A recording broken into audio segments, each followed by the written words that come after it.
as I said, thank you everyone for spending time from your weekend. And I know many of us are busy to listen, and to engage on a dire humanitarian crisis that's confronting and challenging the world. And that of course, is the crisis of starvation that's going on in Gaza. It's, as we can make out, it's a daily grinding suffering. It's struggle, death, starvation. It's serious matters that are facing us. And it's something that's resulting from some four generations of a violent settler colonization of the land of the Palestinians. It didn't just come out of nothing.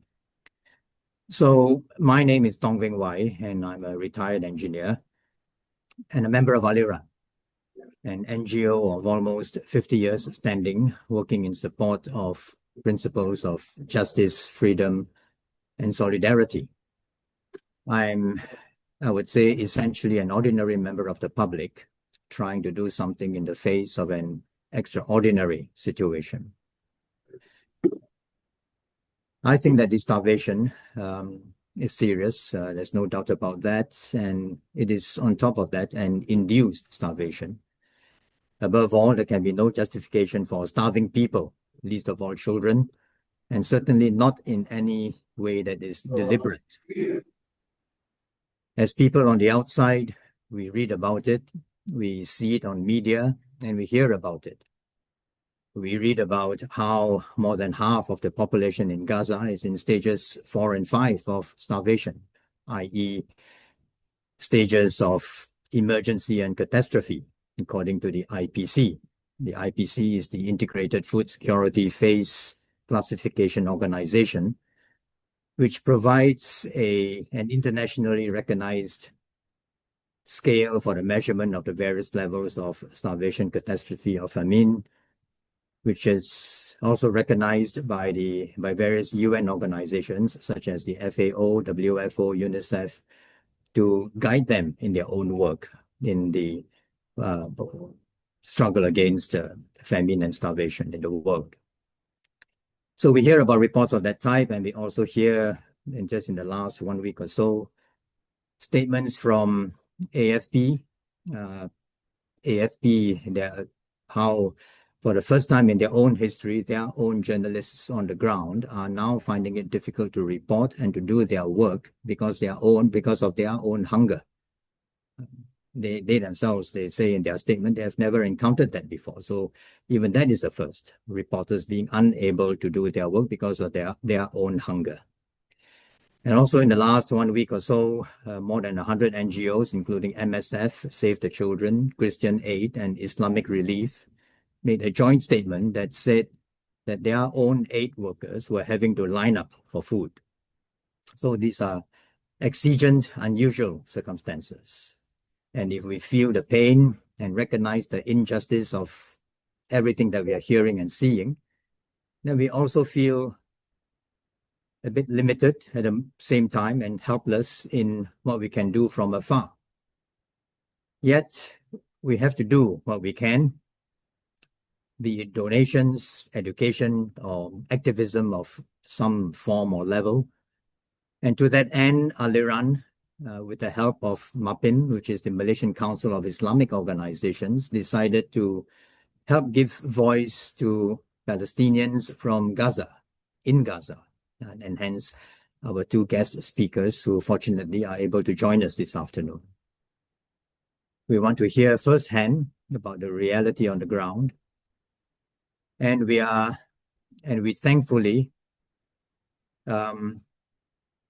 have with us, as I said, these two speakers whom we will introduce very shortly. We will listen to them for the first hour, after which we will have some discussion followed by Q&A with the audience. So to that end, I would now like to request my co-moderator for today, Siti Hazneza, a volunteer from MAPIM, to introduce herself and one of the speakers. Siti, please. All right. Thank you, Veng. So my name is Siti Hazneza binti Abdul Hamid. You can call me Siti. I am currently an English teacher for tuition classes, and I volunteer for MAPIM mostly as translator for English to BM and vice versa, and also doing some editorial work for them for their presentation, PowerPoint presentation. So not not a heavyweight lifter, but I try to contribute as much as I can. And the other lace I have is with Penang for Palestine. So this is a loose network of NGOs that support Palestinians fight that are based in Penang. So I think from my own experience, over time, I have many misconceptions about the Palestinians fight that had been corrected for me. For example, for the longest time, I understood that this is just the Muslims' problem. And then I learned that no, it's not just Muslims, but also it's a humanity problem in general. And then over time again, I learned that, oh, it's not only about the Arab, it's also involving the Jewish, so on and so forth. So I think it's important to have an open-minded and open-hearted discussion today. And if you have any questions, especially for our speakers, I would really encourage you to ask. Don't think that, oh, this question is insignificant. Whatever doubt you have that is bugging you, not to be involved with this fight of the Palestinians, just ask them away, and hopefully we can clarify, we can clear the air and stand in solidarity with the Palestinians. Okay, I'm going to go on and introduce one of our speakers, Dr. Ahmed Alnajjar, but he preferred to be addressed as Abu Aish. So if you want to ask question to Dr. Ahmad, then just refer to him as Abu Aish. Abu Aish is a genocide survivor from the Gaza Strip, and currently he serves as Director General of International Relations at the Ministry of Education and head of Muslim Care Malaysia's Palestine office. He came from a prominent family deeply rooted in Palestinian struggle. He is known for his ability to express Gaza's reality. So inshallah, Abu Aish will share with us today his struggle, what he had gone through. And then, where was it? Surviving, Dr. Abu Aish also survived 3 assassination attempts, one in 1990 and 2 in the current genocide, where he lost many of his family members. He has coordinated global humanitarian aid, especially from Malaysia. He had 3 children from whom he was separated due to the ongoing war. And we thank Abu Aish today for making time and joining us. Now I would pass the mic back to Veng. Yes, thank you, Siti. I believe Abu Aish was also for 6 years in Malaysia, and therefore he has some familiarity with Malaysians living among us. And Dr. Aish was in IIUM in KL, doing a master's and a PhD. I will introduce the second speaker, and it's Dr. Shatha Ahmed Abu Ishaq. And unfortunately, I can't see her name on the participants list now. She might have dropped off again. And this was one of the risks we were prepared to take in trying to get speakers to speak directly to us from Gaza. But as I said, we will be as agile as we can. So Dr. Shatha, she herself is a medical doctor. And as we know from all that we've heard and seen from the media, anyone who works in a hospital is either a primary or a secondary target. You suffer for being in a hospital. And Dr. Shatha is one of those people who's been working in a hospital. She currently works in Yunis in the Nasser Medical Complex. She is a specialist pediatrician, currently practicing in pediatrics ICU in the Nasser Medical Complex in Khan Yunis. Dr. Shatha also was in the hospital, if we recall, a bit more than 2 months ago, around about May, I think, there was this horrid report of a Israeli strike, an airstrike on a home, on a residential home, where 9 children out of 10 were killed, and the father of the family was severely injured and also subsequently passed away, unfortunately. And Dr. Shatha, her colleague, is the mother of that family. So Dr. Shatha was in the hospital on duty with the mother of that family, who is also a doctor in the same hospital at the same time when the home was struck. As I understand it, the mother of the family, her husband, had just dropped her off at the hospital, and he himself had just returned home to be with the children. The bomb struck, and as I said, eventually 9 out of the 10 children and the father of the family were killed, leaving only 1 child. You just try and put yourself in the shoes of that colleague of Dr. Shatha, that kind of loss. It is deep, unimaginable, and unimaginably cruel for that kind of violence to be visited on a home. And as so many have said, there's no justification whatsoever for the killing of children, and that is exactly what goes on day after day. Day after day, children are getting killed, bombed, and now starved. So anyway, Dr. Shatha, if she can rejoin us, she will speak to that experience eventually. And I believe that at this point, she still hasn't managed to rejoin us. She was going to be the first speaker. Given the fact that she hasn't managed to come back in, Siti, perhaps we will ask Abu Ayesh to give his talk.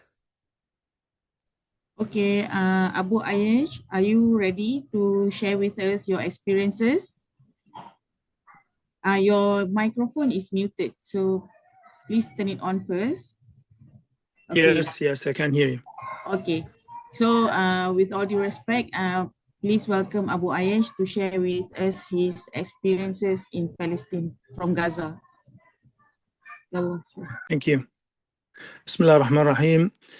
Good morning, everyone from the Gaza Strip. I would like to begin with sincerely thanking the organizers of this important event for giving me the opportunity to speak today. Thank you, Mr. Alan Nito, Mr. Veng, Mr. Tin Eng, Dr. Siti Hazneza, and Dr. Shatha Abu Ishaq. Special thanks to all Aliran members. Whether you are here as intellectuals, doctors, engineers, humanitarian activists, students, people of faith, or simply people of conscience, your presence matters. Thank you all for taking the time to join us. It's an honor to be with you. Thank you again for giving me this moment to speak. I'm with you today not as a Palestinian, but as a human being who has lived through unspeakable suffering, someone who survived so far a continuous genocide, a human being who has survived what many of you have only seen on the news, someone who has witnessed the death of his family members, friends, and neighbors, someone who has experienced hunger, fear, anxiety, worry, and loss that no one should ever face. I come to you from Gaza, not just a place on the map, but a homeland that has been turned into rubble. I come to you as someone who has buried his family members and neighbors under the ruins of our own homes. I come to you as someone who has been displaced, wounded, starved, and is still standing. I'm here today because I believe in the power of compassion. I believe in the power of humanity. And most importantly, I believe in the power of solidarity. This is not just a Palestinian issue. This is not just a Muslim issue. This is a human issue. I'm here to tell you all, our children are starving, our families are being bombed, and the world is watching in silence. I believe that the majority, as Mr. Y has said, is following what is taking place in the Gaza Strip. And I guess that you all know that more than 60,000 Palestinians were murdered. The majority of them are women and children. More than 120,000 were injured. Many of them had lost one body part or more. Thousands of women became widows, and tens of thousands of children became orphans. The whole Gaza Strip is totally destroyed and turned into heaps of rubble and debris. As I'm talking about the situation in Gaza, I would like to share with you some of the calamity I have personally experienced. One day during the first month of this current genocide, and exactly on the 28th of October 2023, I finished the distribution of hundreds of hot meals to the needy Palestinians. Due to the relentless bombardment, people had gone days without food. I was trying to get some fuel for the vehicle that we used to move from one place to another when I saw my two elder brothers walking near the hospital. I approached them and asked what they were doing there. They told me that our nephew Hudayfa had just been murdered. He was bombed while he was trying to make some food. His body was crushed under the rubble.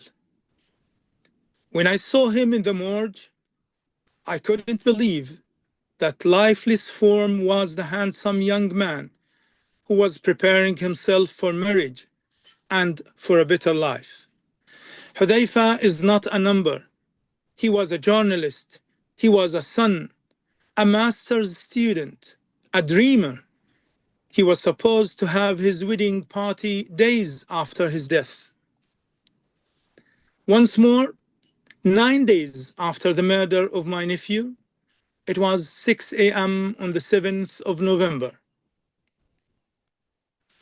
I have finished the preparation to start a new day of Malaysian aid distribution. Then I decided to have some sleep.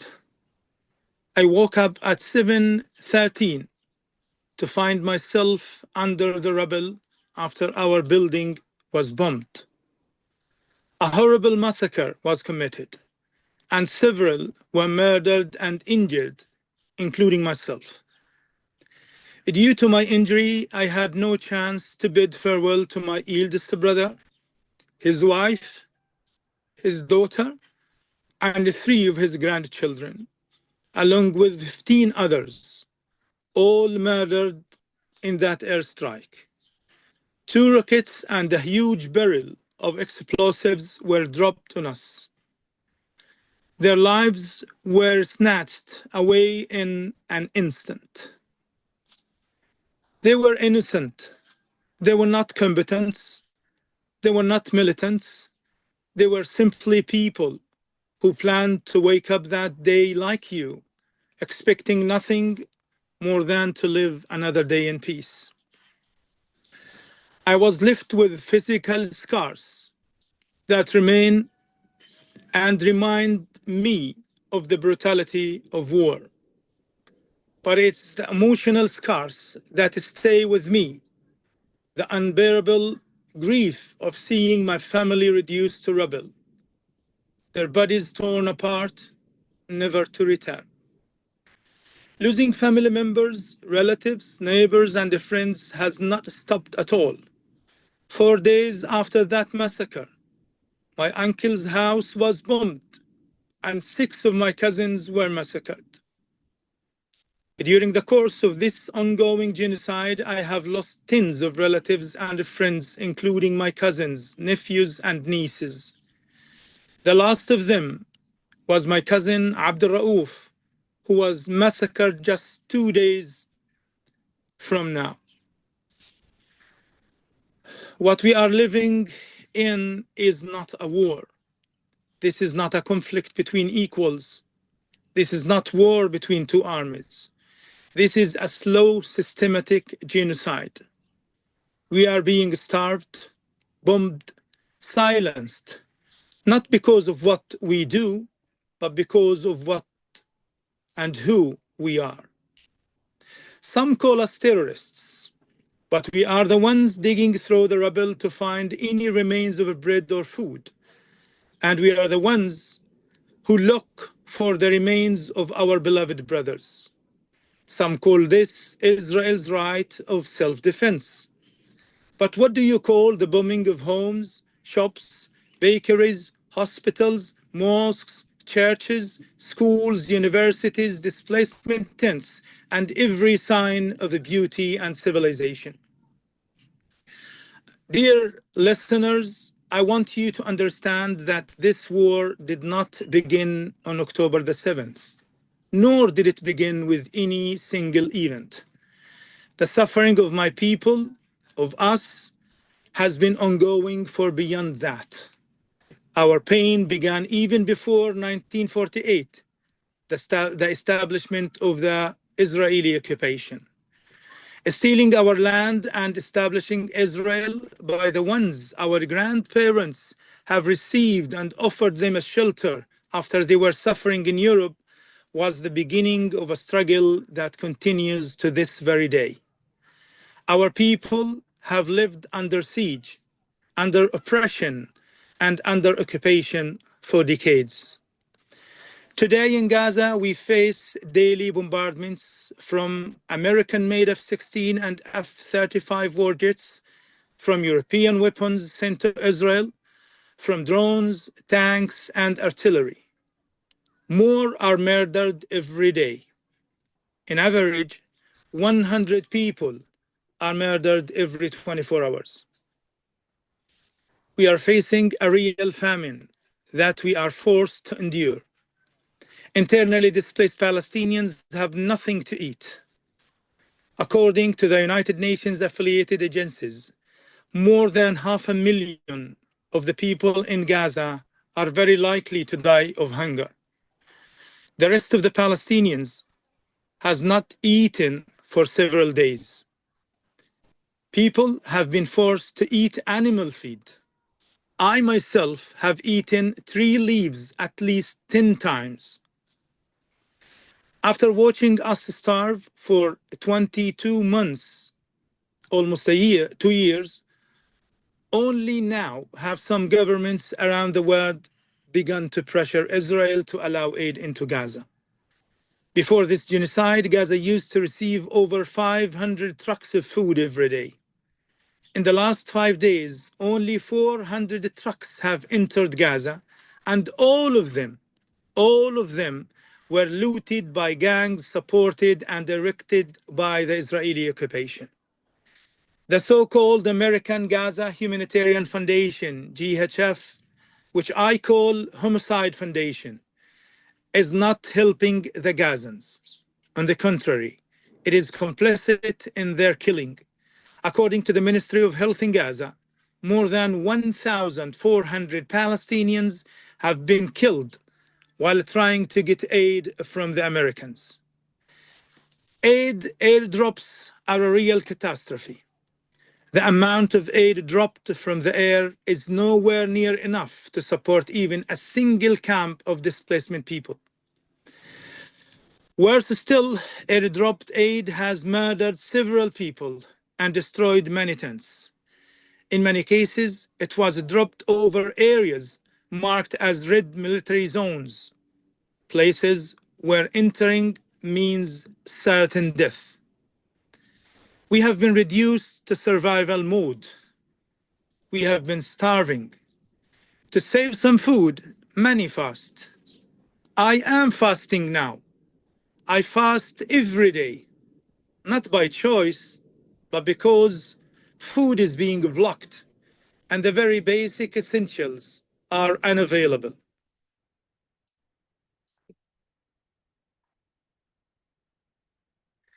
I ask you to imagine yourself living for 2 years in total destruction, in an ocean of displacement tents. Imagine yourself with no work, no salary, no income.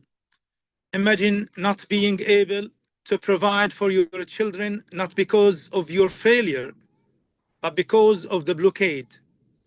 The skyrocketing prices make it impossible to buy even the basics. You can't even find a bar of soap to wash your hands or water to drink. In Gaza, taking a shower has become a luxury, an impossible adventure, because we lack water, lack privacy, and are forced to save every drop for survival. Using the toilet is a real struggle. We don't have real toilets. What we have is a very small room made of plastic. It has a hole in the ground. You have to finish using the so-called toilet in maximum 4 minutes. People keep knocking and shouting. There is no water inside, no tissue, nothing at all. You need to get your water with you to be cleaned. We don't have electricity for almost 2 years. There is no medications, no transportations, no cooking gas, and even the simplest forms of sanitation. If someone gets sick or injured during the day or at night, there is no transportation to take them to the hospital. And sadly, hospitals themselves have been destroyed. What remains are field clinics and some foreign and charity-run medical stations that are stretched beyond their limits. Everyone in Gaza is suffering, and both of the living and the dead have lost dignity. In the Gaza Strip, even in death, dignity has been stripped away. Countless families are unable to bury their loved ones who are murdered by the relentless bombardment of the Israeli occupation. The destruction is so vast that the very materials used for burial, cement, stones, and concrete, have become rare and unaffordable luxuries.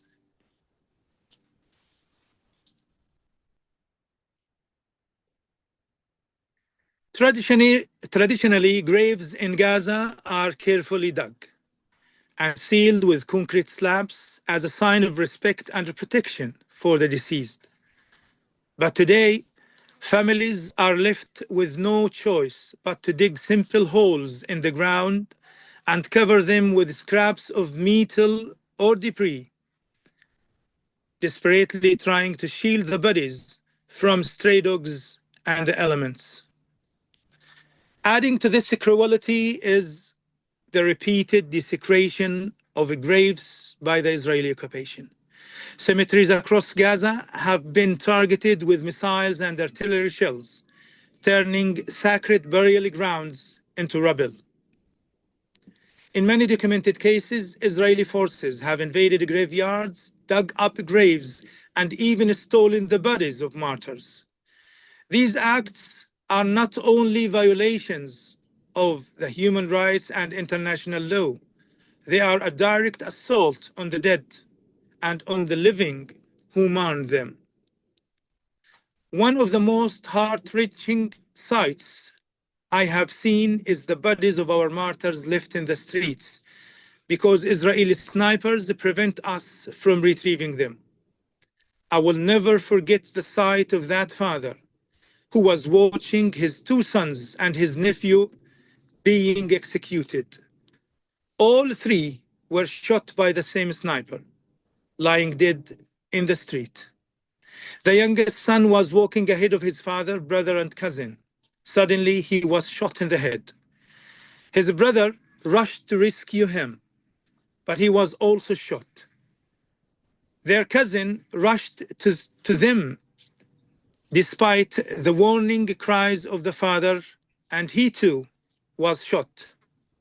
No one dared to approach them after that. Another scene that I can never forget is stray cats and dogs eating the corpses of martyrs who were murdered in front of Nasser hospital, while people were helpless to do anything. Even the medical staff, the doctors in Nasser hospitals, the paramedics, and the ambulances could not retrieve their bodies. Can you imagine that? To be so powerless, so utterly helpless, that you cannot even retrieve your loved ones' bodies. Dear brothers and sisters, this is not war. This is a genocide. This is a crime against humanity. Unfortunately, the whole world is complicit. Do you think if we were Ukrainians, such a thing would happen to us? I doubt. Before the time allowed for me is finished, let me appeal to you, not just with words, not just with words of grief, not in words of sadness, but with words of hope. You, as Christians, Buddhists, Hindus, and secular, believe in the same values of compassion, justice, and peace taught by Jesus alayhi salam, Buddha, Rama, and Krishna. In the Bible, Jesus alayhi salam said, "Blessed are the peacemakers, for they will be called the children of God." Buddha said, "Better than 1,000 hollow words is one word that brings peace." Rama said, "Peace cannot exist without righteousness." We in Gaza have known only violence and suffering for decades. We don't seek violence, but we seek peace. We seek justice, the kind of justice that doesn't allow us to be wiped off the map or treated as invisible. I'm not asking for pity. I'm not asking for charity. I'm asking for justice. I'm asking for you, as people who believe in peace, to raise your voices, to speak out for us. We don't need pity. We need justice. And justice means calling this what it is, a genocide, a satanic genocide. It means demanding a ceasefire, not tomorrow, not next week, but right now. If you truly believe in the teachings of Jesus alayhi salam, Buddha, Karma, Krishna, and your holy books, then stand for justice. Stand for the humanity of Gaza. Stand for the right to live, the right to survive with dignity. So I ask you from the bottom of my heart, as a human being, will you see us? Will you stand with us? Will you speak for us? The oppressed, the wounded, the hungry, the forgotten? You don't need to be a Muslim to understand this. You don't need to be a Palestinian. You just need to be a human. The suffering in Gaza is not something we should just watch. We must act. Please raise your voice. Share the truth, because our lives depend on your courage. We do pray for peace. Every day we pray for peace, for our people, for our families, for the children who have seen too much of death, too much of suffering. And also we pray for peace for you, dear ones who watch and listen to me now. I do hope that you will help us find that peace and give us a chance to live without fear, to rebuild what has been destroyed, and to finally have the dignity and the freedom we deserve. Thank you very much for listening. Terima kasih banyak. Thank you very much, Abu Ayesh. The first-hand account of what you go through in terms of the numerous losses of family and relatives. Okay. Hello. Yeah, everyone, just a bit of patience, please. Okay, we're just going to make do with what we have here. I hope everyone can hear. Dr. Shatha, yes, please go ahead and maybe speak a bit louder. Okay. Hello, everyone. I'm Dr. Shatha. I'm so grateful to be here to speak with you. It's an honor really for me. Thank you for spending your time to hear about our suffering in Gaza. I'm here to speak as Gazans women, as a mother here in Gaza. Dr. Aish said about the circumstances in Gaza, but I'm here to say about how women in Gaza are living every day. I want to speak about humanitarian problems here, about suffering of women in Gaza. Here in Gaza, the war since 2 years, there is no dignity for any women in Gaza. We are suffering every day as women and also as mothers. First of all, about living here in Gaza, about 90% of Gazan women are not living in their flats. Even either their flats were destroyed or located in area which is, as Israel army said, that displacement areas. You should displace out of this area. Almost about 90% of women in Gaza are living in Al-Mawasi. This is Al-Mawasi area located near the sea. It's so hot and high level of humidity. Can you imagine your life as I talk to every woman here and to every woman and hear me? Can you imagine your life in nylon tent, about 2 meter by 2 meter in this area, high humidity, high temperature in summer near the sea, and in this area, not just you and your family, you can you just maybe live with about 10 person, your mother, father, and the children and husband. You can imagine about privacy. There is no privacy here in Gaza for any women. A small tent made of nylon and even a blanket and maybe from clothes. The distance between every tent and tent about just 1 meter or less than. There is no privacy at all for any women. When I said about tent, it's not well prepared also as tent that you can imagine. There is a lot of rodents here, flies all the time. We are also here, most of us wear a hijab and like this. It's so hot area for us. We are suffering from skin problem, like infection of the skin, even scabies. Also, women of Gaza suffering from hair lice. There is no adequate water, as Dr. Ahmed said. When I said about bathroom, it's really problem. There is no well-prepared bathroom here. Bathroom in Gaza not well organized, and it's combined with a lot of families. You can imagine that your bathroom with 30 or 50 people with you in that bathroom. There is no privacy and no hygiene. There is no hygiene kit, no soap, no shampoo. Since 5 months after cross-port, totally closed. There is no anything related to hygiene kits. You hear me? Yes, I believe we can. Please carry on. Yes. Yes, there is no soap, no hygiene kits. Imagine that a woman with what can women do in these circumstances?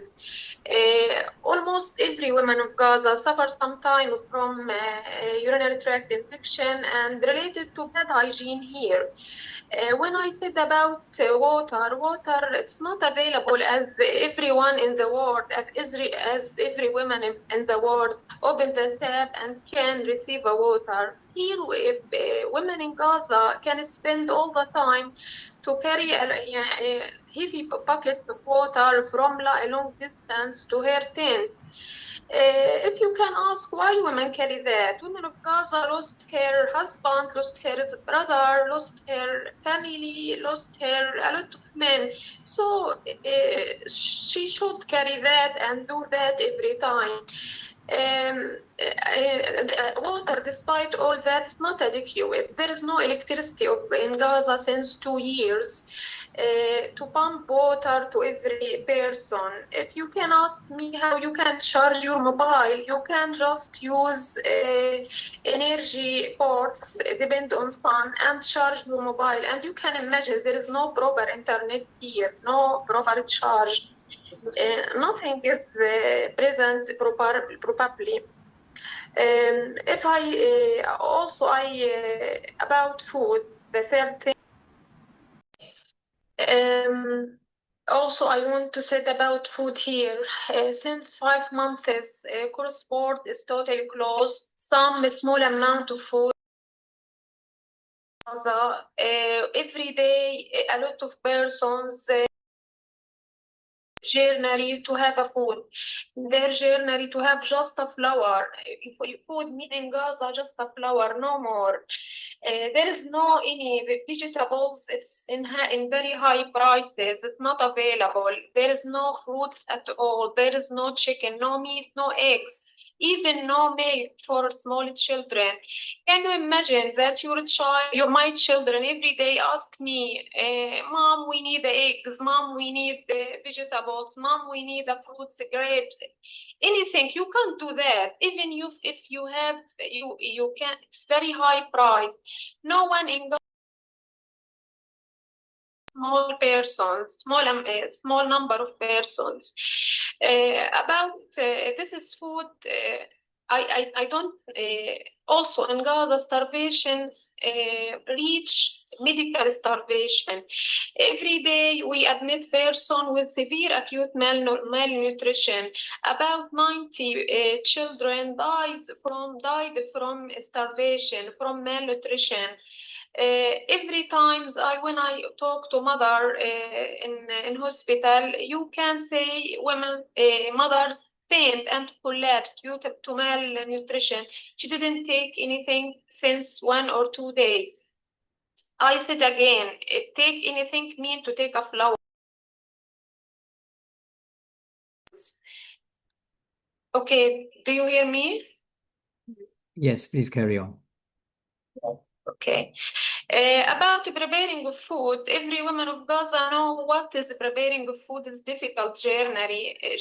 There is no gas for cooking here in Gaza. We use a fire to prepare our food. You can imagine every time you use a fire to prepare a small amount of food, you can say what happened to your eyes every day, what happened to your chest every day, what happened to your nose every day. As a woman, do everything all the day, carry water, reaching for food, and also making a cooking by fire. It's so harmful and so difficult for us. Also, I want to say the special thing for just women. I ask every woman in war to help women of Gaza about psychological state. Here in Gaza, you don't have a luxury to be sad even. We lost a lot of my family. As a doctor also, we lost about 30 numbers of my family, sister and my sister and her. That is so difficult as bring water, as make a food for your children. Every woman of Gaza in bad psychological state and need to cry, but there is no luxury to do that, even to cry, even to depressed. Every one word, if she has a small problem, can cry, can express that. In Gaza, you lost your family, lost your children, and there is no luxury even to talk. I also want to say about special women issues, like women in menstrual period. You thought about that bad circumstances? There is no special bathroom. There is no privacy at all the time. Not feminine baths, not present all the time. You make a difficult journey sometimes to find.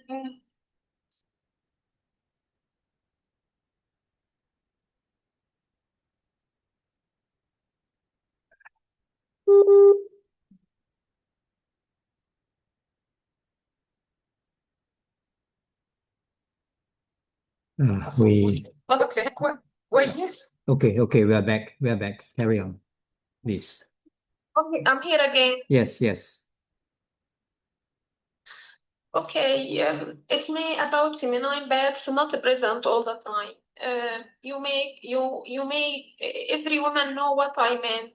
If you make a difficult journey to find it and maybe it's expensive. For me, I can pay it, or for another female, maybe just not can't buy it. Maybe it's so expensive for here. And there is no, also I said again, there is no hygiene kit here. You can imagine that your daughter or your sister have the first menstrual period in this bad circumstances, and with the breast mother, the breast father, no one can support for her. About other women, women also in pregnancy, all of them suffering from malnutrition. Nothing to eat. They delivered baby in a small weight and high risk for infection and entering neonatal ICU. Even there is no proper ICU here in Gaza after this genocide. Also in lactation, every woman can please imagine that you are living in tent with a lot of family member, and how you can make breastfeeding for this child. There is also problem for breastfeeding here for mother. Mother in Gaza asked every woman in the world to help her. We just looking for dignity, for humanity, no more, not just ask for that.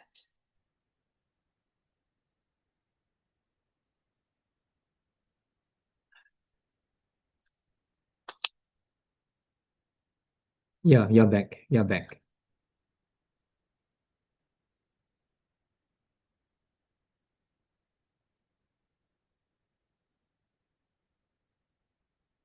Do you hear me? Yes. Okay, I want to talk also about mothers who are working here in this genocide as a doctors or as a nurses in Gaza. Every time you went to your heart in your home, you can't call your children because internet, as you know, as you showed, there is no proper internet here or no proper network for calling your children. It's very harmful for every woman here. It's very harmful for every doctor, for every nurse. What can I feel as I'm a doctor working in pediatric ICU that every child is with lost one of his arm, one his leg or his arm, and asked me what happened to my family, and you know that all his family lost.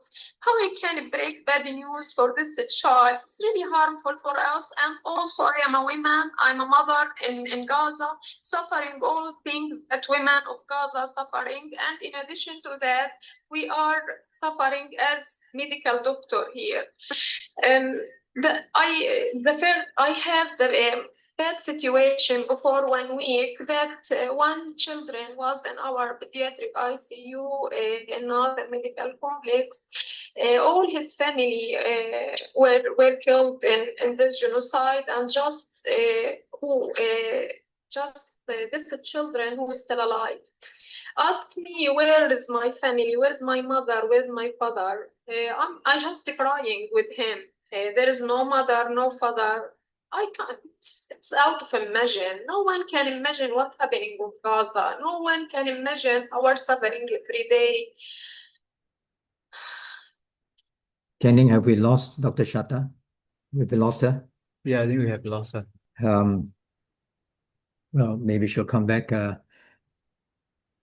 at least we got a substantial amount of time with Dr. Shatha. The accounts are obviously harrowing, very harrowing. And what I wanted to ask Dr. Shatha after she stopped speaking was, and also Abu Ayesh, there is such a gap between what we hear from people who are actually going through the experience, who are suffering the losses. There's such a gap between that and those of us who are like here, remote. And I'm sure this is a question that's been raised a number of times, but still, given that gap, what Abu Ayesh, do you think are the things that people like ourselves, people that you have lived among, Malaysians, when you were here for 6 years, some have been interested, many, if not most, are apathetic, unconcerned. But given the situation, the few, the minority who have an interest, who feel something for the issue, not just in terms of humanitarian suffering, but also what is the cause of that suffering in the first place, which is a longer term historical injustice that gave rise to the whole thing in the first place. Abu Ayesh, what do you think, what more do you think can be done apart from activism, donations, talking to friends? What more do you think can be done? I believe that our brothers and sisters in Malaysia, either Muslims or non-Muslims, and also all over the world, have too much to do so that they would be able to help the Palestinians inside the Gaza Strip. Everybody of us has the potential to help. As I said, our plight and our misery and suffering is something that is related to humanity. We're being massacred day and night in live streaming, while people keep just watching and in the best praying for the people inside the Gaza Strip. They can do more. Everybody knows his own potential and the things that he or she is good at doing. We need to talk about what we have already heard and what we have already seen on TVs. We need to educate other people. Unfortunately, we, the Palestinians, are not as skilled as the Israeli occupation regarding media, and our presence there is almost nothing and zero. Unfortunately, the Western media and media all over the world are almost all controlled by the Israeli occupation and their supporters. And for more than 77 years. Can you hear me? Yes, yes. And as I said, for a very long time, for almost 8 decades, they have been controlling the minds and hearts of people all over the world.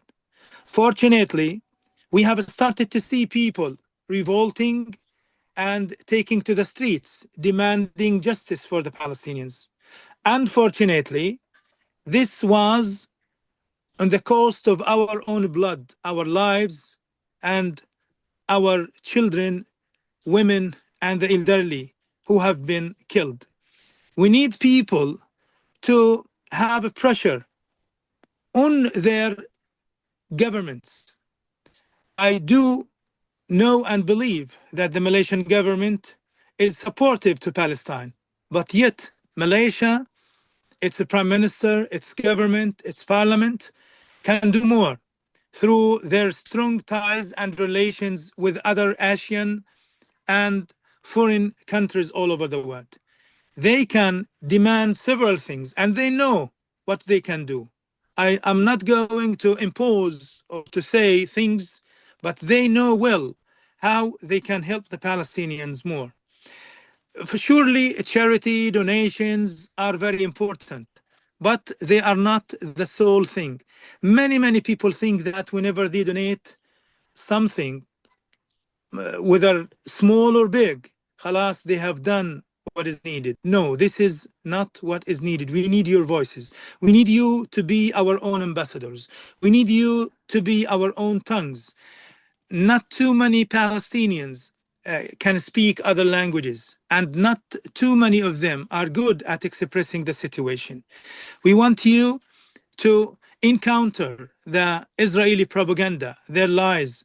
Luckily and fortunately, their lies have been revealed and uncovered, and people started to know who is the victim and who is the oppressor. They, right now, keep saying that the Palestinian resistance are the ones who have started this war. And this is a big lie, as I have explained. Our misery goes far beyond that, or even before the 7th of October and even before the establishment of the Israeli occupation. We need the solidarity of everybody. We need students to take part in supporting the Palestinians. We need similar webinars and seminars like this to be conducted and to be held.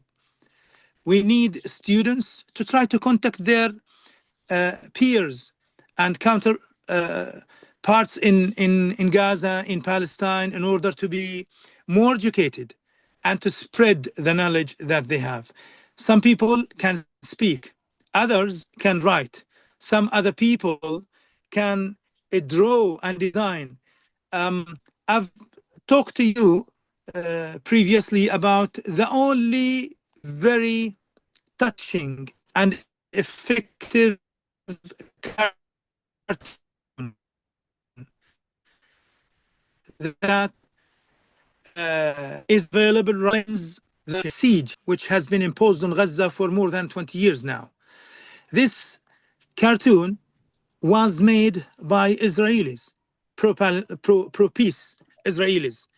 We need Muslims, Christians, Buddhists, Hindus, and others also to have their part and to use the golden opportunities available right now with the artificial intelligence, with the AI, so that they can help the Palestinians. Everybody, as I said, has his or her potential, and they can write about the things that are happening. They can post, they can repost videos, pieces of information and news about what is happening, and they can also defend the Palestinians and act as lawyers and as spokespeople on behalf of the Palestinians.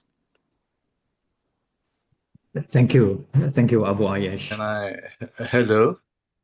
Hello. Yes. Can I speak for a while? Speak Yes. in short form to Mr. Abu Ayash. My name is Tengku Muhammad Fauzi. I'm the Vice Chairman of the Human Rights Commission of Malaysia, also HAKAM. I'm sorry, I'm in a very informal attire since this is a Saturday. I'm at home. But I would like to assure Mr. Abu Ayyash that as far as SWACAM is concerned, we have been very actively supporting the Palestinian cause since the start of the Gaza war in October 2023. And we have even organized a forum at the University of Malaya Faculty of Arts and Social Sciences and made many statements to urge, to call for awareness and advocacy, even address the Malaysian government to take action, because now the time for talk has passed. So I think action is only action are needed now, and that's what we should be doing. And I understand where Mr. Abu Hayyash came from, and he says that our government should now know what to do in terms of action. So we have urged, insofar as SACAM is concerned, we have urged the government to take some form of actions like sanctions, boycott, and so on. But of course, the government, they are limited in the sense that they are not like NGOs or CSOs, but still they can do something very concrete and important, such as sanction, for example, and that will be followed by the rest of the human rights activists. I think I should stop there for the moment. Thank you. Yes, thank you very much. Thank you, sir, very much for all what you have said. I do believe and I do appreciate all the stances and all the positions. Again? Sorry? We have Dr. Shatha again. Can you hear us, Dr. Okay. Shatha? Yes, I'm here. Okay. Sorry for that. It's okay. We understand. We're trying to put you on the computer screen now. We have gone into a bit of Q&A at the moment, and I think we'll just proceed. And if you can just hang a bit, we have a couple of questions in the chat bar, Dr. Shatha, which we could direct to, which is secret direct to you. Thank you for your input. Cool. And we are hoping that out of this webinar, there is some material for us to use where we can perhaps try to create some form of engagement or interaction with government. As you rightly say, the time for is past, for action, but of course it depends on who we're talking about. Ayyash was telling us how important it is for people to help counter the Zionist Israeli narrative. So countering things in the narratives in the space of narration is still important. But on the other hand, when it comes to governments, then of course, if it's restricted to just narratives, it continues to be just words. And so we agree, we have to try and do something perhaps in this specific instance, get from this event and try and open up then for interaction with the government to try and move things along. Siti, so we have a couple of questions perhaps in the chat bar. Would you like to direct that with Dr. Shatha, and then after that perhaps we can open the floor again, and anyone who has questions can come back in. Yes, there's a question here that actually asks how the first question they ask is, do you have well for water over there? And then about food, like how do you go and get food? Do you buy them? The first question is there any water well in your location? So that's the first question. And then if there are food sold, how do Gazans get money or cash because there's a mention of it's not affordable, right? Very expensive. So they would like to know about that. So I'll let Dr. Shahza take these questions first. Go ahead, Doctor. Thank you.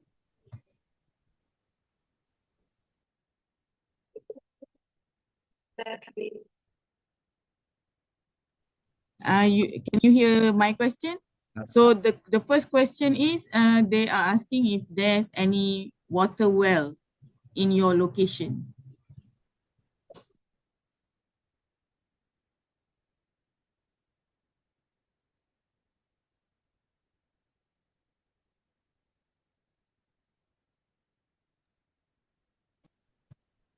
Did we lose Dr. Shahza?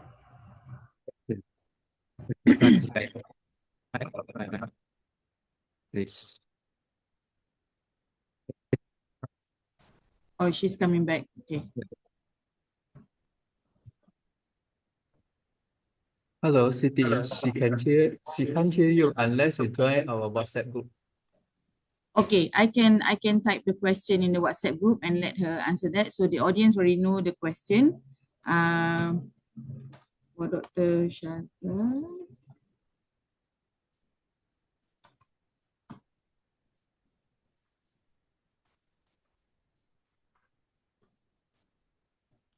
Okay. So I've typed the question in our WhatsApp group, so she can answer that first, and then I'll post the second question. There are some members, our attendees, that's giving us some insights from their experiences. So we have here Abu Ismail, I think. Yeah, Ahmad Abu Ismail is sharing his experiences, how his family suffered from famine because of the Israeli blockade, and now they are in tents displacement center, very small, and despite having a PhD in engineering, he cannot afford a job, thus cannot provide for his family. So I'm sure that's very frustrating. And nowadays it's becoming more difficult because of the forced starvation. Abu Ismail answered some part of the question posted by Puan Habibah Harun about food, and I can read that a little bit. There's no organized and systematic way of getting food into Gaza, and if there is, mostly sort of being rigged because it deals with small group of people who are, where was that? Small group of people that is used by Israelis to lure people out, right? And then, okay. And then it is often presuming our time getting hijacked. Yeah, that's right. So the group, the small group of people that is being used by Israelis. So it's not the food do not really get to the Gazans. So they don't really get the food. And if they do, like Abu Aish mentioned previously in his speech, they did the drop off where in places that's marked as red zone, like the war zone, which means if you step in it, you shoot on sight, like that would be the case. And you cannot blame the Israelis because you break the law, you go into the war zone. Can you hear me now, Siti? Yes, I can hear you loud and clear. Nice. Okay, thank you. So Tianling is still trying to get Dr. Shatha back.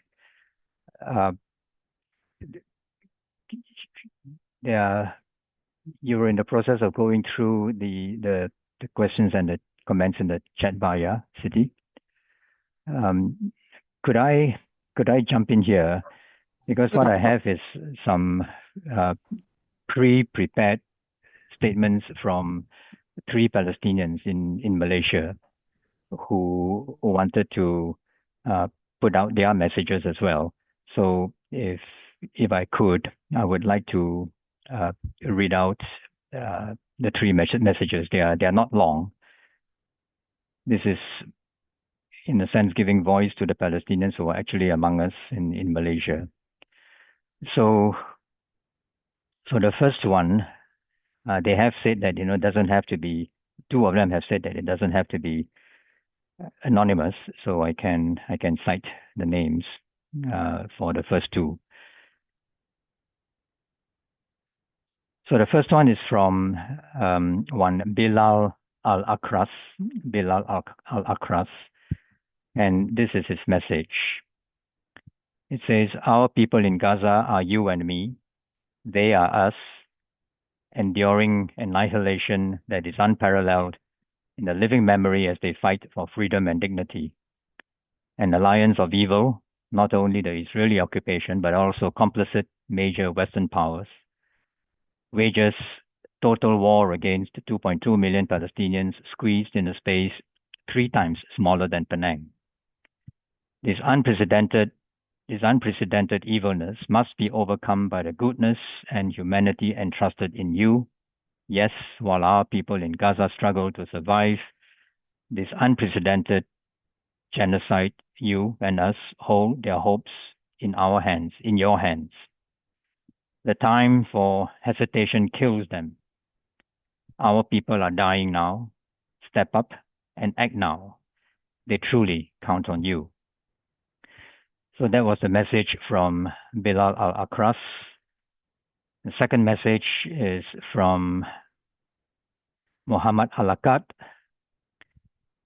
And this is the message. "I am a Palestinian living in Malaysia, far from my homeland, but my heart is in Gaza. Gaza isn't starving by accident. Gaza is being starved deliberately. A genocide before our eyes, a war crime in real time. My people are fighting to survive without food, water, or safety, while the world stays silent. Don't look away. Speak. Act. Gaza is alive. We will not let them down." So that was from Muhammad Alakat. And the last pre-prepared message is from someone in the northern part of Malaysia. And this is quite a personal account of her experience in recent times. "I was visiting a friend during Diwali or Deepavali, a time of celebration, lights and laughter. Suddenly, the fireworks began outside and the crowds grew louder. In that moment, I couldn't hold myself together. I ran home and cried. I had been smiling, pretending to be strong, but inside I was shaking. The sound of the explosions brought back memories, echoes of bombings in my homeland, childhood memories, fragments of fear. And at that very same moment, homes in Gaza were and still are being bombed. I had what many would call a normal Palestinian childhood, but it was nothing compared to what the children of Gaza endure today. How can a child's heart carry this much loss, fear, and sadness? I am 34 years old now, and I still cry when I hear loud planes overhead and fireworks in the sky. The memories don't fade. Raise your voices, make them louder than the bombs. Say it clearly, no to war. So 3 powerful messages, Siti. Yeah, I was wondering about that as well, because just sitting here and listening is already mind-boggling. even for me. And then knowing that how women and children especially going through this type of trauma. Sorry, it's coming back in. Okay, Dr. Shaza is back again with us? On the way. Okay. Yeah, so that's, I mean, just for us listening, reading, and perhaps looking at photos, we already feel disturbed. And those who are facing it firsthand, especially mothers, women and children, we should do something about it. I mean, no action is too small. Like whatever you can do, like Abu Aish mentioned, like whatever you can do, just do, instead of just sitting there and as if you are okay with what's going on over there. Yeah, even saying something is doing something. I still don't see Dr. Shatha on my screen, but when I see her back, I'm going to have to take off my headphones in order to use the computer speakers, and I hope that will work. But in the meantime, while we're still waiting for her to come back in, Siti, would you like to invite the audience, anyone who would like to unmute and raise a question or comment? Sure. So our dear listeners, if you have any question that you would like to direct at the moment, we would have Dr. Abu Aish answering your questions. Go ahead. If you want to speak directly, you can unmute your microphone and speak with us. Or if you are feeling a bit shy, you can type in the chat box.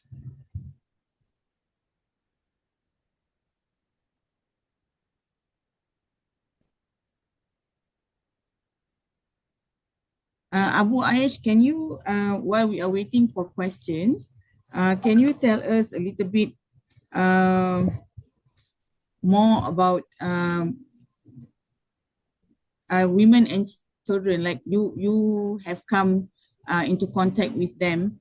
So what would you say to women here to support the women in Gaza? First of all, I'd like to thank you all again and to thank all the participants who have sent their messages to us. And I'd like to thank our beloved brother, the Dato, who has said about the role of his organization as well as the Malaysian government and what the Malaysian people have already done for Palestine. I really appreciate, and on behalf of all the Palestinians all over the world, especially in the Gaza Strip, the West Bank, Jerusalem, and the 1948 occupied land, I'd like to assure our thanks, our gratitude, and appreciation for the Malaysian government, the Malaysian king, and the Malaysian people for all what they have done for us. We do believe that Malaysia is among the strongest supporters of Palestine since the beginning of our plight. And we have seen what the different governments have done for the sake of Palestine, but we still do believe that they can do, inshallah, more and more in the United Nations, in the Security Council, and in other arenas. Regarding the sisters and everybody who thinks about the Palestinians in Gaza and in the West Bank, Jerusalem, and the whole Palestine, we first of all thank them for even thinking about us and for even willing to help us. They can again do many things. Maybe because you are far away from our place, your let's say ability is a little bit limited, yet it is big and vast. Previously, we used to feel that we are alone facing the brutal Israeli occupation. But recently, we started to feel that we are not alone anymore. And we have started to see people taking to the streets, making demonstrations, and have sit-ins and different activities. We want them to keep doing such a wonderful thing. And we want you to try your best to help everybody in his field. I want to approach our male and female students in Malaysia to keep making demonstrations, activities, and events to support Palestine in order to raise awareness. Awareness is very, very important. Unfortunately, the awareness is not as it should be among the supporters of Palestine. We need you to educate you more and more. And the best way to do so is to talk directly to the people who are living this plight and this misery. We have here in Gaza, or at least, unfortunately, we used to have universities, schools, colleges. Right now, unfortunately, they were all destroyed, but yet the students are there, the administrations are there. You can, as students, as councils of students all over the Malaysia, try to contact the universities here. And from my own position as a Director General at the Ministry of Education and Higher Education, I can help in such a thing. Inshallah, when war is end, when this genocide is end, we can do more and more.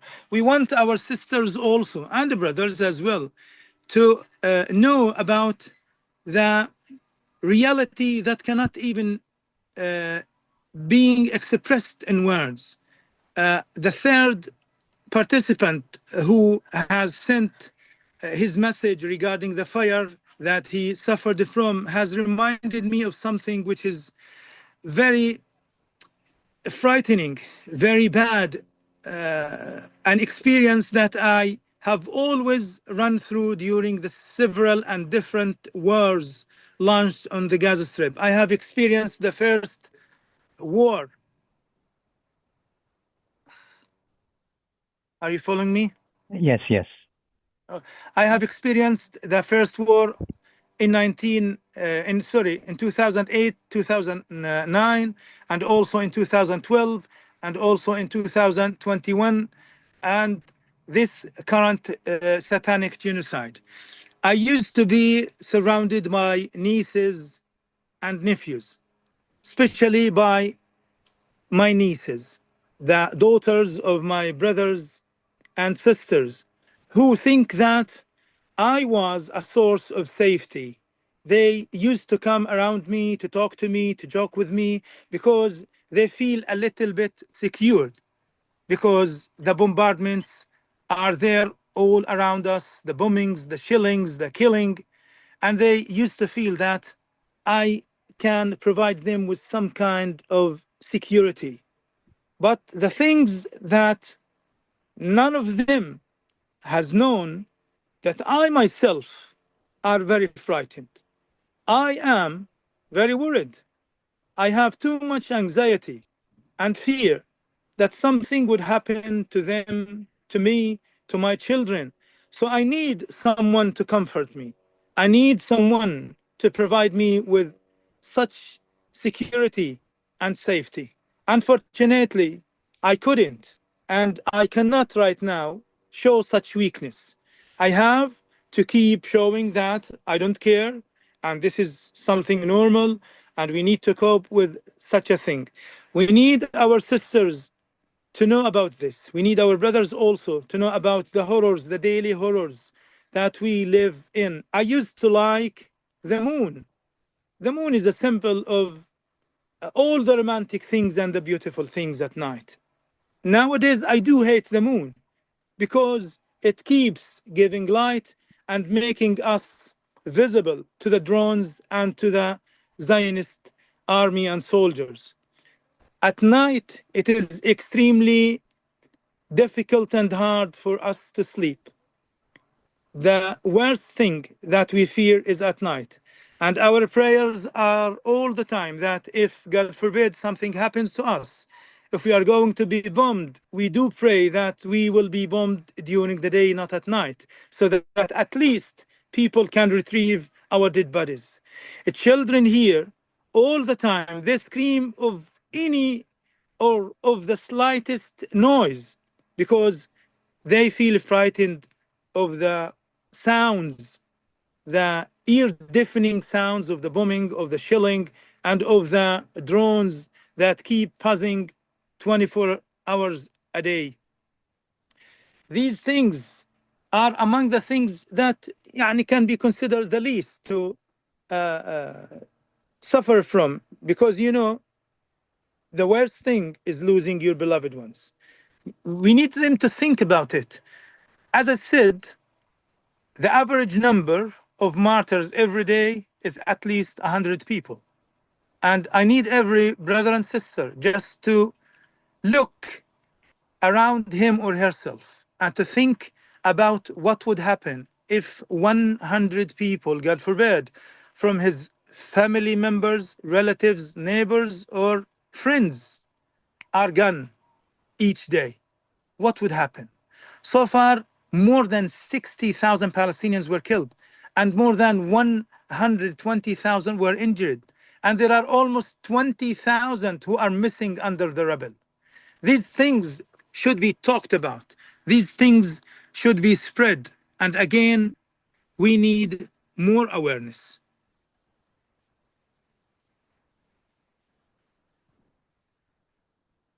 Thank you. Thank you, Abu Ayyash. Yeah, Siti.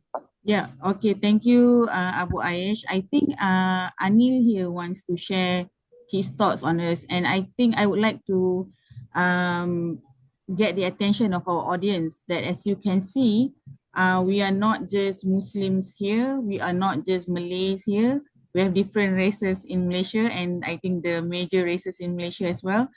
So I'm going to let Anil share his thoughts about the hunger in Gaza and anything else related to the Palestinians. Go ahead, Anil. Thank you, Siti, and thank you, Ahmed Alnajjar and Dr. Shatha, for your sharing, a very heart-rending sharing. And on behalf of Aliran, I'd like to express our deepest solidarity with both of you and the people of Gaza. And we are all horrified with what's going on. And what you said was, one of you said was absolutely correct, that we actually, the key is to try and spread the awareness, because without the awareness, the action won't come. And what we in Aliran have been trying to do is to highlight selected, curate, selected articles and videos about what's happening in Gaza, and also to show that this is not just a Muslim issue, it's actually a human issue, very much a human issue. And sometimes the people in Malaysia need to be aware of that. It's not confined to any one religion. And this is something we will continue to try and stress to whenever we talk about Gaza, that this is something which cuts across all religions and ethnic groups. And so I would like to appeal to every one of you as well, those who have social media and networks. This is one way we can try and spread the word around as well, by amplifying your own social media networks and WhatsApp groups and what have you, and try and spread the word around about what's happening in Gaza. And I believe that, I don't know how soon it will be, but there'll be a turning point, and we can already see that among the Western powers, that they're already trying to pretend that they're doing something because they have to placate their domestic audiences. So I think there has been progress, but probably not quick enough to alleviate what's happening in Gaza right now. And so we will continue to try and bring this issue to a wider audience. And I think there's also a reluctance in the media to use the genocide word, no? And even the starvation, it's not being pinpointed that what's happening in Gaza, the starvation is not being attributed to the real causes of the starvation. Instead, it's painted like it's a passive thing which is happening. So once again, on behalf of Aliran, and we'd like to express our deepest solidarity and compassion with the people of Gaza, and we will continue to highlight what's happening there. Thank you. Okay, thank you, Anil. And I would like to invite Veng to share with us his perspective in joining this course. I know, but besides Aliran, that you also have your own, I think, drive as to why you want to be part of this. Yeah, okay, thank you. Before that, can you hear me okay? Good, thank you. Before that, there is a question in the chat bar, something about purchasing food, then reselling at in the market for low prices, and that I think the donors should provide financial support directly to citizens in Gaza through electronic wallets. And then someone else was asking, internet works for the transactions. So I don't have clear answers to that. Maybe in a while, Abu Ayyash could talk about whether electronics work in terms of sending money to citizens in Gaza.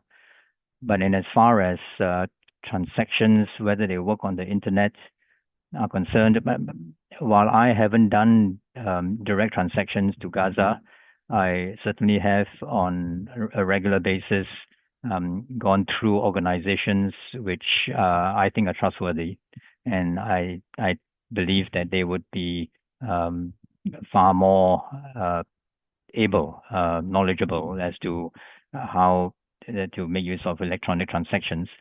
These are organizations which are trustworthy to my mind, and as far as I know, it either gets translated into food, water, pumps for pumping water out of the ground, food baskets. Per basket may cost a certain amount of money, like $200 or something, that feeds a family. So they have their ways and means to transact and transmit the assistance to Gaza. So that's what I go through. But on the question of whether electronic wallets work directly with citizens in Gaza, maybe Abu Ayyash could answer to that in a while. And coming back to the question, the point which Siti just raised with respect to multi-ethnic, multi-religious response or the lack of response in Malaysia, I would like to make a reference to Abu Ayyash to start with. Abu Ayyash, you mentioned, well, when we were talking prior to today's event, you had said that you were a personal translator for Ismail Haniyeh in previous times. But of course, Ismail Haniyeh has been assassinated. He was assassinated when he was in Iran. In a long line of the despicable habits of Israel assassinating Palestinian leaders, both those who are already leaders and even those who are potentially leaders. And that is like a tactic in which you can always claim that there's no one to talk to across the table. So that's as I said, that's despicable. You were a personal translator for Ismail Haniyeh. You were also involved in the first Intifada in 1988. And you have gone through the crucible of experience and resistance. And then you have spent the 6 years with us in Malaysia. You have seen and interacted with Malaysians. You know Malaysian society. You, of course, have a very strong faith, and in your interactions while you were in Malaysia, you would have interacted strongly with, I believe, Muslims, Malays, Muslims who are strong supporters. What has been your experience? What has been your experience at the same time with Malaysians who are non-Malays or non-Muslims? How did you find any difference in that sense? The fact that Siti and I are here today as a Muslim and a Malay, and the other not a Muslim and a non-Malay, was conscious. It was deliberate. We did it on purpose because to us, the great misconception is among Malaysians certainly is that the whole issue of Palestine is a Malay-Muslim issue, and that, in a sense, sets off a counter knee-jerk reaction on the part of the Chinese. I would speak as an ethnic Chinese in my own sense of the community, that among a great many of the general population, in the Chinese in the general population, they would just have this knee-jerk and step back, which is a terrible thing because that kind of division and lack of solidarity is what works to the advantage of the Zionist powers. So I wanted to ask you, what would you say to the non-Malays and non-Muslims in Malaysia? I think that as a non-Muslim, whether the person comes from the spiritual tradition of Christianity or Hinduism, Taoism, Buddhism, Sikhism, whichever one of these spiritual traditions it is in Malaysia, there will be something that is core and fundamental to each of those spiritual traditions that will actually say, do something. You cannot not do anything. And yet, the experience, the general perception is there is a polarized gap. There is a dichotomy. What would you say to that, to the Malaysians on this score? I'm Abu Ayash. Thank you very much, Mr. Veng. First of all, I'd like to answer one question that was raised a short time ago regarding whether we are having wills and food or not. As you know, we were living and leading a very good and sort of normal life before this current satanic genocide.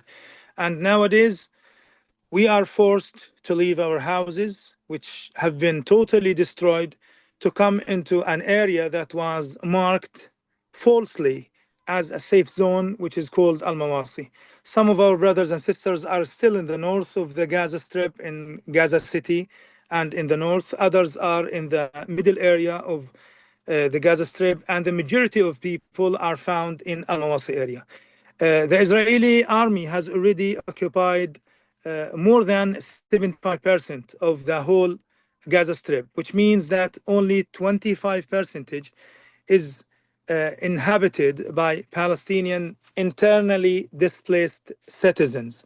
Now, as I said, the majority are in Al-Mawasi area, and luckily, Al-Mawasi area is a cultural area. There are some wells found in this area, but you can imagine the huge number of people who are living right now in this area. There are, I don't exaggerate if I say, more than 1.5 million living in Al-Mawasi area, all crammed in these tents in such a hot weather. Consuming water is very, very essential to the Palestinians here. And you know, we can survive with no food for several days, but with water, we cannot handle it. And as you know, the majority of the Palestinians inside the Gaza Strip are Muslims, and we are accustomed with fasting. People ask, what do you do without food and water? We do like normal people. We have to cope. And as I said during my speech, we had to fast. We were forced to fast. Today is my 12th consecutive day of fasting because of the lack of food. I have put off almost 30 kilograms of my weight. People who know me in Malaysia, and maybe Dr. Bilal Al-Akhras, the one who sent his message, I send him my greetings from Gaza, and all, alhamdulillah, Rabbil Alameen, all your relatives are good here. And I do wish that they would survive, inshallah. And also, Dr. Muhammad Al-Aqad, they know how big I was. I was called Little Bear, Little Elephant. Now, alhamdulillah, Rabbil Alameen, this, you see how big is this now? It used to be very tight. We had to cope with this. we had to eat whatever available. And as I said, wallahi, we have to feed. So we have some water, plenty maybe of clean water, but the problem is with the drinking water. As you have already introduced me, I represent Muslim Care Malaysia. The thing that we haven't stopped at all, out of all the different activities that we have done for the displaced people, is the provision of drinking water. Every day we provide drinking water. And the only days that I have stopped distributing the Malaysian aid, the Malaysian donations, and the Malaysian support was when I stayed at hospital when I was injured. Alhamdulillah, Muslim Care Malaysia is among the best NGOs and the charities in Malaysia. There are many trusted and good Malaysian NGOs, and I do call upon our brothers and sisters to donate to Muslim Care Malaysia and maybe to other NGOs and the charities. People are asking how to send money here. You can send it through trusted NGOs and the charities. I do not advise people to deal with individual persons, because it's the nature of all human beings to be greedy. People all the time keep asking for themselves, and this is what's happening regarding the distribution of aid here. There are a few trucks of aid that were allowed into the Gaza Strip. Unfortunately, the same number of people used to go to the areas where these trucks come to and to loot them, to take as much aid for their personal benefit and interest. Everyone inside the Gaza Strip is starving. Everyone in the Gaza Strip is in need. But again, the best people to know how to distribute this aid is the trusted NGOs. Alhamdulillah Rabbil Alameen, as I said, we have made several and done several activities. We provide hot meals, we provide drinking water, shoes, clothes, blankets, diapers, baby milk. طبعا, we provide such essential needs when they are available. Right now, the prices have skyrocketed. The prices are extremely high. That's why we have this is an airstrike. We have slowed down because of these prices, and we are waiting for more aid to get inside the Gaza Strip so that we can, inshallah, continue the provision of food. We need more aid. We need more donations, but we need it to be channeled through the trusted NGOs and the charities. Now, regarding your question, during my stay in Malaysia, I have experienced and had one of the most beautiful and wonderful experience I have ever had, to know the Malayo people, the Chinese people, the Hindu people, and all the races inside Malaysia, whether Muslims, Christians, or others. And the majority of them are very friendly. Again, awareness is the problem. It is among the Muslims and the non-Muslims. And we need to raise this. Unfortunately, during my stay in Malaysia, my relations, my contacts were all, the majority of them were Muslims. But I do know several good and respected and noble non-Muslim Malaysian people from different races. But again, as you have explained, they do not have the needed concern regarding Palestine. The Palestinian issue, as I said, it's not a Muslim issue. It's not an Arab issue. It's a humanitarian issue. It's something related to humanity. We are being massacred day and night. Our children are being beheaded. Our children are being torn into parts. Our women are being murdered. Our men are killed every day and night. And this is against the basic human laws that everybody believes in. We need people to start to read, to know, to contact the real people who are involved in such a thing. And I really advise you to contact the Israelis, and you will see the difference between the Palestinians and them, the Israeli occupation. During this current war, and particularly during the escalation between Iran and Israel, many of the Israeli citizens rushed to the shelters and to the safe rooms, to the protective rooms, so that they would protect themselves against the missiles.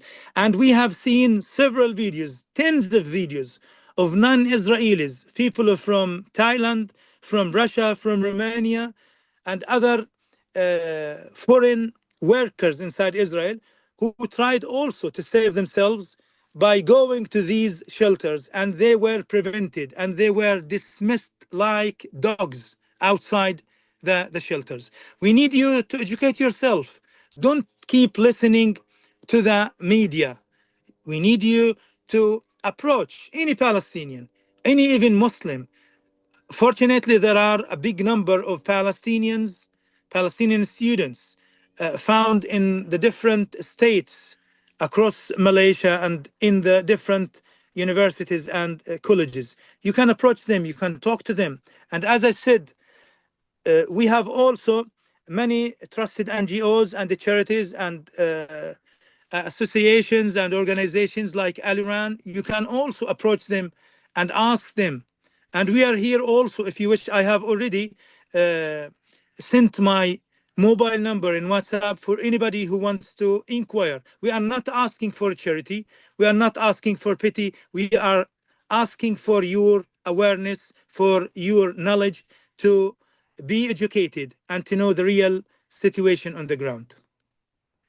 Abu Aish, Yes. can you just briefly mention, you mentioned like the one that you are working with, Malaysia Aid, is trustworthy to if people wish to send their donation. So can you list a couple of other NGOs that you think is trustworthy for people to channel? Because there has been issues where people donated, but Gazans never see the help. Right. Okay. First of all, let me say something which is very, very important. Everybody who donates is donating for him or herself. First of all, to calm down his conscience and to say that I have done something good for the Palestinians.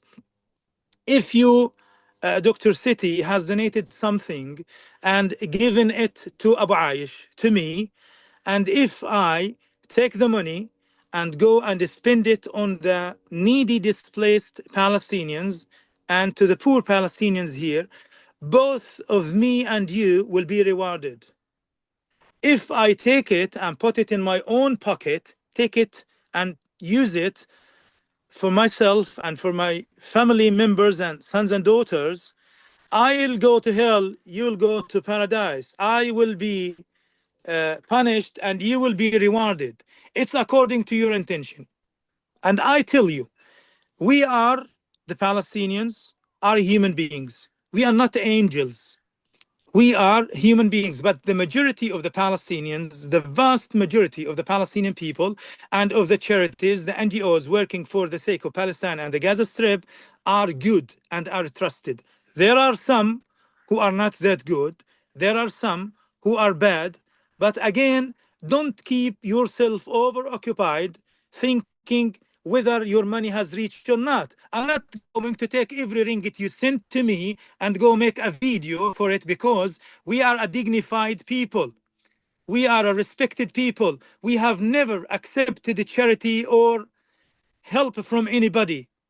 But nowadays, because of the current situation, because of the genocide, because of the starvation, because of the famine, we are forced. Wallahi al-Azim, I swear by Almighty Allah, I've been involved in charity work since 2007. Up till this current war, I have never tasted a single grain of rice, a single piece of meat or bread from charity except during this war, because I had everything. I used to be a director general.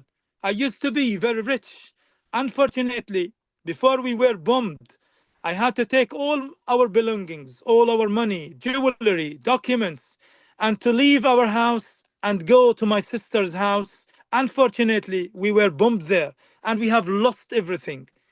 My beautiful car, which I used to love too much, my car was buried. Wallahi al-Azim, I spent 2 months digging and searching for it until I found it, as thin as a piece of paper. As I said, we cannot document every single thing. You are asked as a human being, as someone who cares for your fellow human beings, to help them. You are not asked to prove that your donation, your support, your aid has reached or not. We try our best in Muslim Care Malaysia and in the other Malaysian NGOs and other Malaysian or other NGOs or charities worldwide to provide the ultimate degrees of transparency. We try to send them, but unfortunately, okay, let us calculate it. We have 2.3 million Palestinians inside the Gaza Strip. 2.3 millions. Is it too much for each individual of them to get $1 a day? Is it too much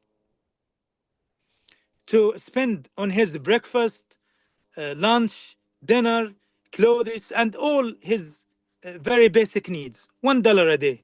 So this means that we need $2.3 million a day just to survive. You tell me now, and the brother who has raised this question needs to tell me, who provides $2.3 million each day? Each day. So you can, there are many NGOs in Malaysia, charities that you can shall approach and donate for them.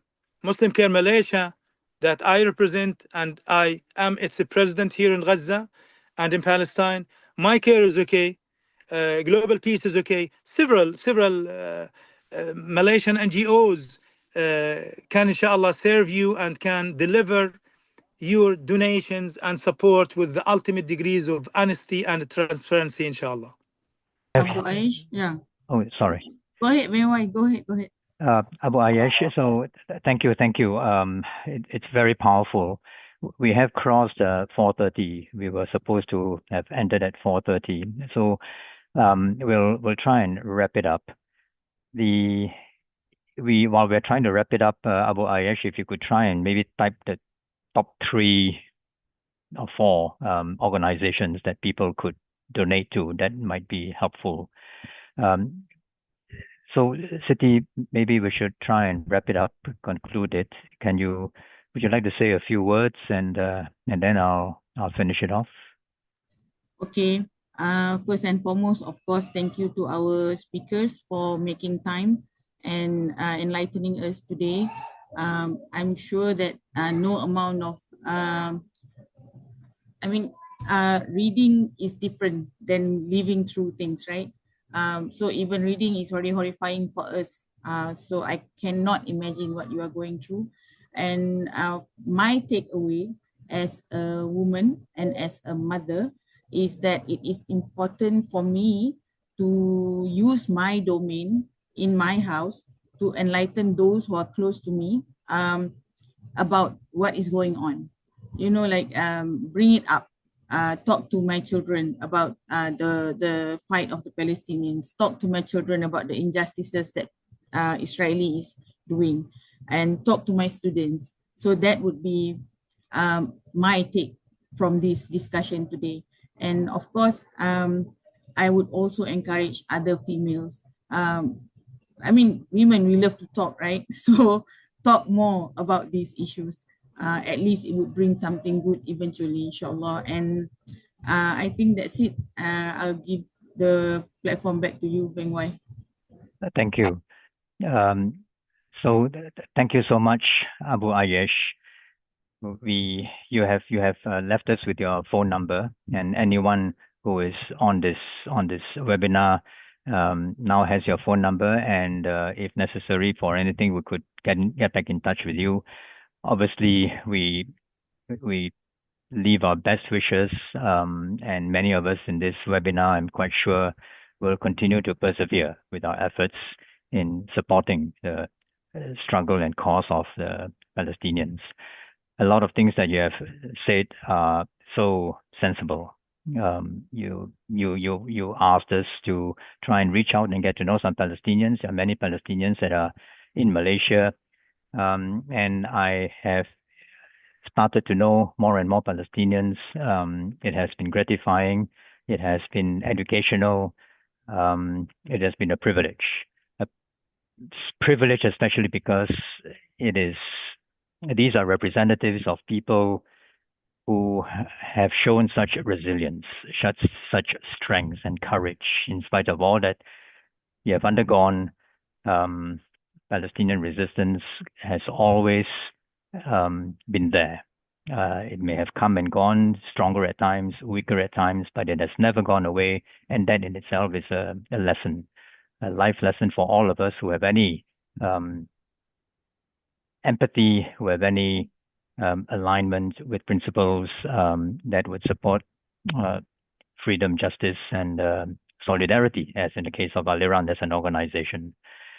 There is a wonderful saying, in all that is going on now, some are guilty, but everyone is responsible. And so I would exhort all of us here, there are not that many, but even the 40 to 50 people that we have been able to garner, both on Zoom as well as Facebook, even that little bit counts. Every bit counts, and that is part of the journey. So thank you, Abu Ayesh. And although Dr. Shatha is not with us, obviously deep thanks to her. And would you just like to give a few parting words, Abu Ayesh? The final words with you. Okay, thank you very much again. First of all, I'd like to convey the apology of Dr. Shatha. She has just sent me a message saying that she's facing internet issues and problems. So that's why she couldn't be with us till the end. And I'd like also to thank Aliran, to thank you, Mr. Veng, and to all the organizers again and again. And I'd like to thank all the participants, those people who have been with us for almost more than 2 hours right now. And again, I'd like to assure my thanks and gratitude, appreciations to every Malaysian, regardless his race, his religion, for all the support that you have already shown. And as I always say, if we had one more country as good as Malaysia, the situation in Palestine as a whole wouldn't have been as it is right now, and that maybe we have already liberated our land a very long time ago. Again, Palestine is not an issue for Muslims, for religions, or for races. It is for humanity. And among the people that we are taught from our own holy book, Al-Quran, that they are the closest people, the nearest people to Muslims are Christians. وَلَتَجِدَنَّ أَقْرَبَهُمْ مَوَدَّةً الَّذِينَ قَالُوا إِنَّا نَصَارَى. Those people who are very kind and very loving towards or for the Muslims are the Christians. And I'd like also to mention something from our religion, that the first one to provide help, aid, support, and shelter for Muslims during the first day of Islam was a Christian, was the king of Habasha, the king who was named Al-Najashi. That one has provided shelter for the Muslims and support for them. So I'd like again to thank every one of you. May Allah subhanahu wa ta'ala reward every one of you abundantly. Terima kasih banyak. Thank you, everyone.